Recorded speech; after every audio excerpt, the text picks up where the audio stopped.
Ya.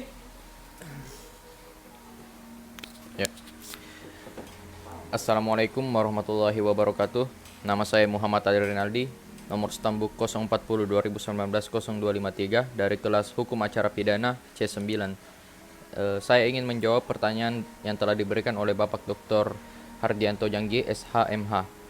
Nomor 1, apakah yang dimaksud tersangka, terdakwa, dan terpidana? Tersangka adalah seorang yang karena perbuatannya berdasarkan bukti permulaan patut diduga sebagai pelaku tindak pidana, pasal 1 butir 14 KUHAP. Terdakwa adalah seorang yang tersangka yang dituntut, diperiksa dan diadili di sidang pengadilan, pasal 1 butir 15 KUHAP. Terpidana adalah seorang yang dipidana berdasarkan putusan pengadilan yang telah memperoleh kekuatan hukum tetap, pasal 1 butir 32 KUHAP.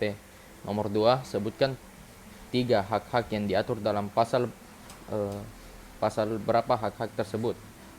Yang pertama, berhak meminta untuk diperlihatkan surat tugas ketika tersangka ditangkap dan ditahan, pasal 18 ayat 1 KUHAP.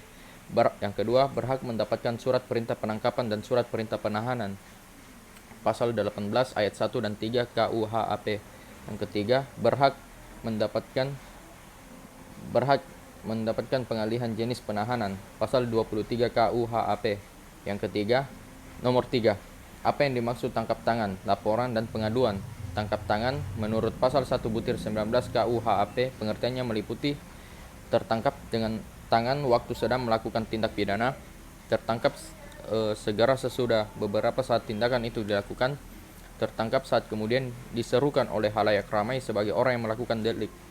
Yang keempat, tertangkap sesaat kemudian padanya ditemukan benda yang diduga keras telah dipergunakan untuk melakukan tindak pidana untuk menunjukkan bahwa ia adalah pelakunya atau turut melakukan atau membantu melakukan tindak pidana itu.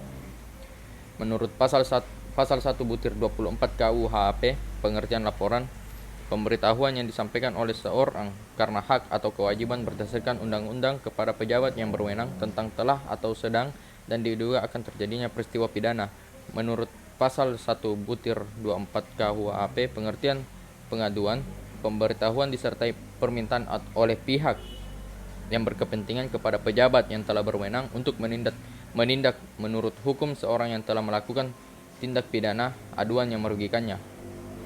Nomor 4, perbedaan laporan dan pengaduan.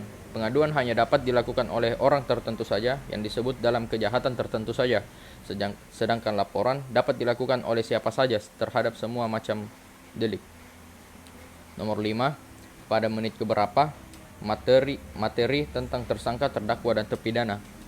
Jawabannya pada menit ke 00.35 sampai menit 4.13. Nomor 6, pada menit keberapa materi tentang awal proses hukum acara pidana, pada menit ke 21.33 sampai 26.43. Itulah jawaban yang bisa saya berikan. Sekian dan terima kasih. Wassalamualaikum warahmatullahi wabarakatuh.